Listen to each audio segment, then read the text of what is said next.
What is up, you guys? I'm Charmx. Today I'm going to be reacting to 4 disturbing true playground horror stories by Mr. Nightmare. Now, the only thing I can think of when it comes to playground horror stories would be, you know, like creepy people at the park trying to like take your kids away. That's all I can think of. So I'm assuming at least one of these has to do something with that. Or maybe clowns. Maybe clowns. I don't know. Anyway, with that being said, the original link's in the description. Make sure you go subscribe to Mr. Nightmare. Without any further ado, let's begin. Oh my goodness, the freaking sound effects. Oh, turn that down, turn that down. Turn it completely off.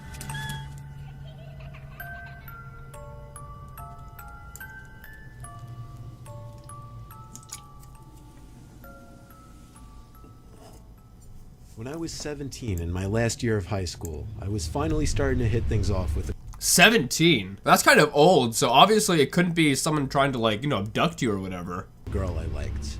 Or I'll call her Lynn. Lynn was a big pot smoker. At the time it really wasn't my thing, but I went along with it just because. I live a couple blocks from her, so I always walked before I got a car. Across the street from her house is a park.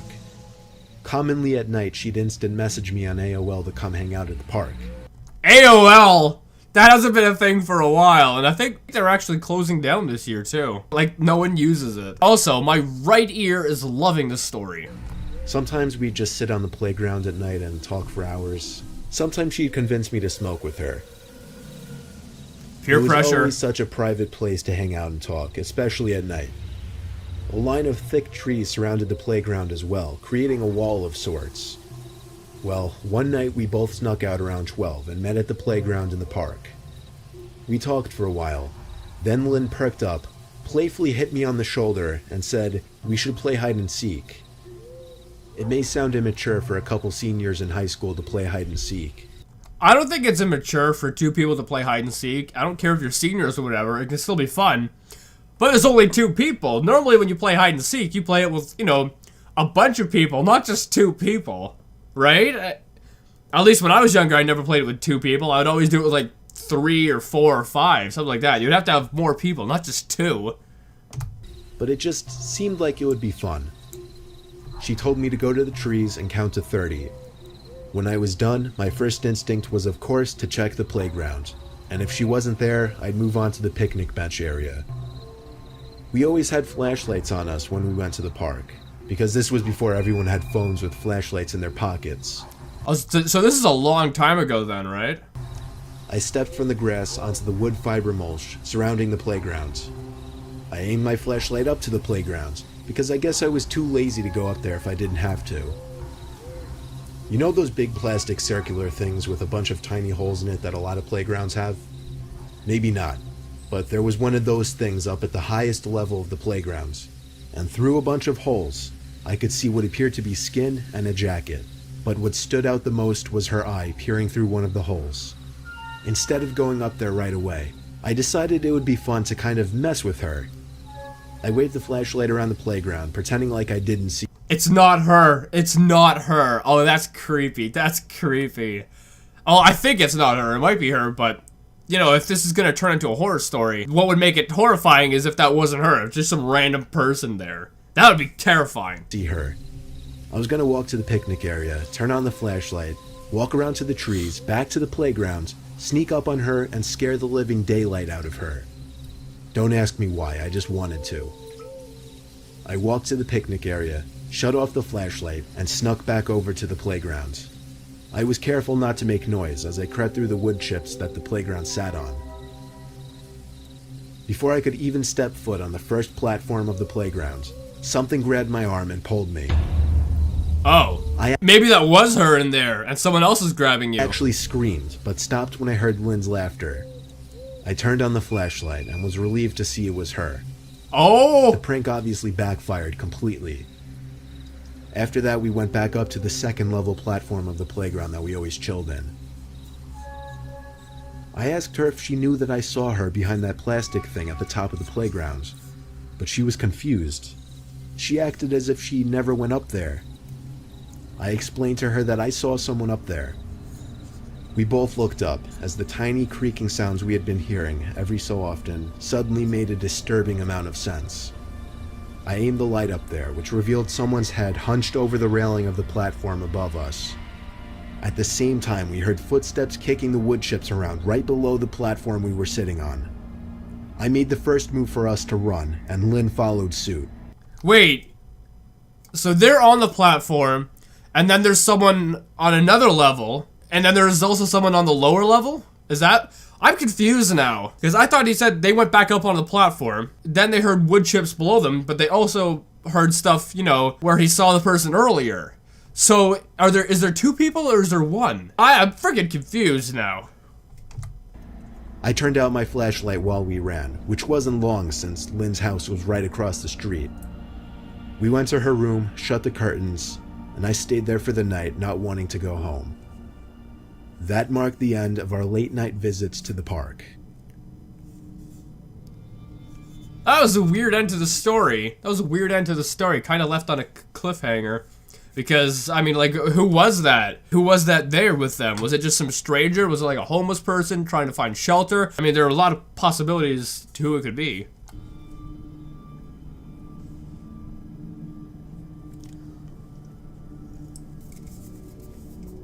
Do you have any memories from when you were a little kid that just make you uncomfortable to think about? Especially since you were so young at the time that you didn't know any better? Well, this is mine. Oh boy. My mom used to take me to this really big playground in my town. And when I say really big, I'm not exaggerating. It was probably the biggest playground you'd ever see. If only I knew the name of it. The playground was entirely wooden, and every Saturday and Sunday there would be at least 50 kids playing across it, with the parents all tucked away in the shaded area reading their magazines and whatnot. One typical busy day at the playground, I was running along a big open platform when an older woman stopped me and said hi.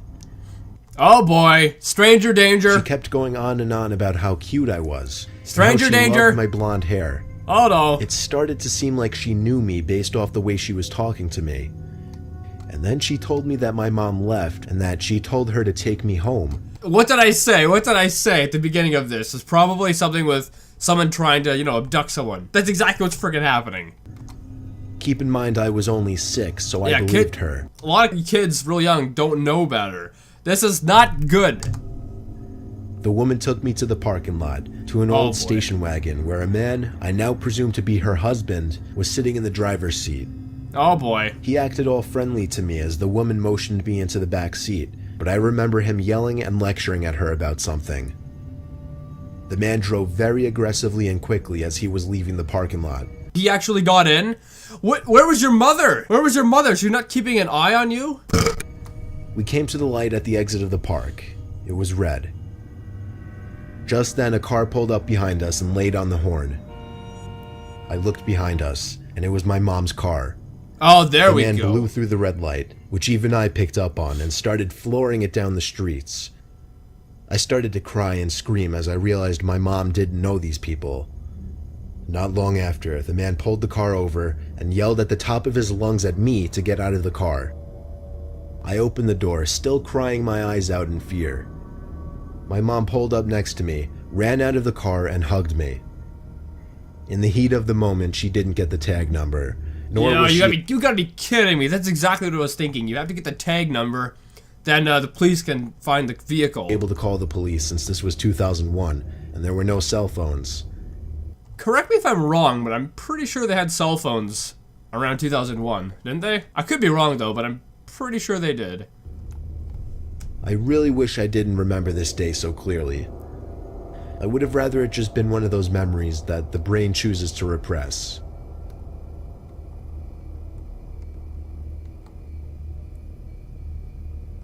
Yeah, that's crazy. That's crazy. And that kind of stuff, it still happens. It still happens. Like every now and then you hear stories of someone getting abducted and whatnot. So it still happens. And I think schools really need to do a better job teaching, you know, kids, especially in the younger grades, about these kinds of problems and issues.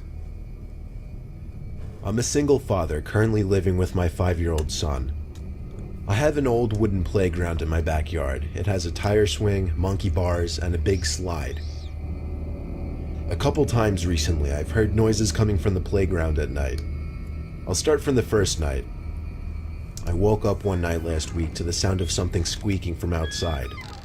I recognized it to be the sound of the rusty chain of the tire swing spinning around. I also heard a young child's laughter out there.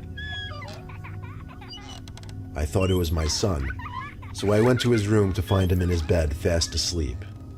My heart dropped as I saw him in his bed. That meant some stranger was in my yard. But when I opened the back door to the backyard, there was no one back there. The tire swing was spinning slowly, however, as if somebody had just gotten off of it. I chalked it up as some kid just sneaking into my yard and went back to sleep. Oh boy. Oh boy, this is why we can't have nice things. This is why we can't have nice things. Playground? Nah. Nah, get rid of it. The next night, however, I woke up again to the sound of someone stomping up and down the slide, once again accompanied by the sound of a child's laughter. Did you look out the window? Did you look out the frickin' window? Don't go look for your kid, look out the window and see who it is.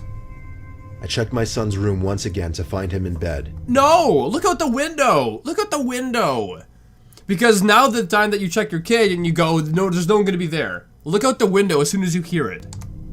This time I thought I'd be a little smarter about it and check the window first before going outside. Nothing was out there though. Not on the playground at least. I still went outside anyway just to make sure. For a couple nights nothing happened and I completely forgot about it. But on the third night, while in bed, a knock at my window startled me. Oh my goodness. Why do I react to these? They always get me freaking paranoid. I already have enough of that. If you don't have some home protection, you might want to, because there are plenty of crazy people out there. Sat up in shock for a good minute, afraid to look outside. Oh yeah. Eventually, I was brave enough to do so. I looked out the foggy window. Through the smudge, I could see both the swings on the swing set swinging lightly, accompanied with the laughter of a child again. Yep, time to move, time to move. I ran as fast as I could down those stairs and out the back door, but instead of finding a couple of deviant little kids back there, instead I saw some towering figure looming at the top of my playground, surely looking at me. My courage turned to pure cowardice as I turned to run back inside, lock the door, and dial 911. The wait for an officer to arrive was the longest 20 minutes I'd ever experienced. By the time they got there, though, the figure on the playground was gone. They took down what little information I could give them and left. I wish I could say that was the last occurrence, but just last night, there was another knock at my window. Yo, if something were to happen like that, I'm freaking moving. I'm selling that house as fast as possible, and I'm out of there. I'm freaking out of there. And also, I mean, this person needs to have some kind of home protection, you know? Because if that is some, like, crazy person just messing with you, I mean, who knows what they're capable of doing? So you need to have some, like, home protection, you know? And if that's not some crazy person, if that's, like, some kind of spirit or something, you need a priest. I simply ignored it this time, though. I'm dreading going to sleep tonight.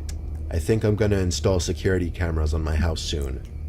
Security cameras. Security cameras. Just frickin' put the place up for sale. Just put it up for sale, okay? Either way, I'll give an update on what happens. That's it? There's no conclusion? No, I wanted a conclusion to that one. That was like the creepiest one yet.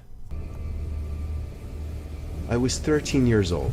My bedroom window faced the playground outside. It was a hot spring night with a light rain, so I had the window open, allowing me to hear the raindrops, as well as a strange squeaking sound. It really started to get annoying, so I went to the window to see what it could be. Oh, it's another one. There was someone sitting on the swing set. I nearly screamed, but covered my mouth instead. What was really scary was that the swing was in the direct line of sight from my window, and the person on the swing was staring straight at my window. I could only hope they didn't see me. Where are your parents? I was too scared to go across the house to my parents' room. Instead, all I really wanted to do was hide in my bed and hope they would go away. But the squeaking went on and on. I covered my ears not only because I was scared, but also because of the annoyance of the sound. And finally, at last, the squeaking stopped. I gave it a few seconds before I quietly got out from bed and went back to the window. This time, I actually screamed. Because let me guess, the person or whatever that was on the swing set is now right outside of the window. That's what I'm thinking, okay? That's what I'm thinking, and I'm probably right. So why the frick do I watch these? Oh my goodness. I get too jumpy. You've got to be kidding me. The person who was previously on the swing was now standing at most 10 feet from my window. I called looking in, this. I close called enough it. for me to make out his horrid face, with his eyes locked onto mine.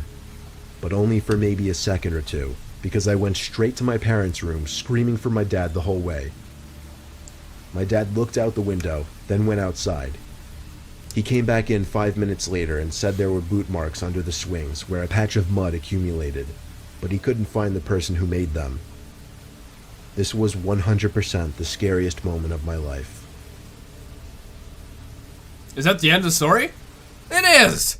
Man, half of these stories end in just cliffhangers. Like, they get halfway through the story and they're like, yeah, screw it, we're done here. That last one freaking jump scared me. You've got, really? You're jump scaring now? You're jump scaring now? This is what we're doing? Okay. But, but anyway, I hope you liked this video. If you liked it, make sure you give it a thumbs up, possibly share with a friend if you're new, and subscribe to the family today. Also, make sure you go subscribe to Mr. Nightmare. And with that being said, I'll see you guys next time.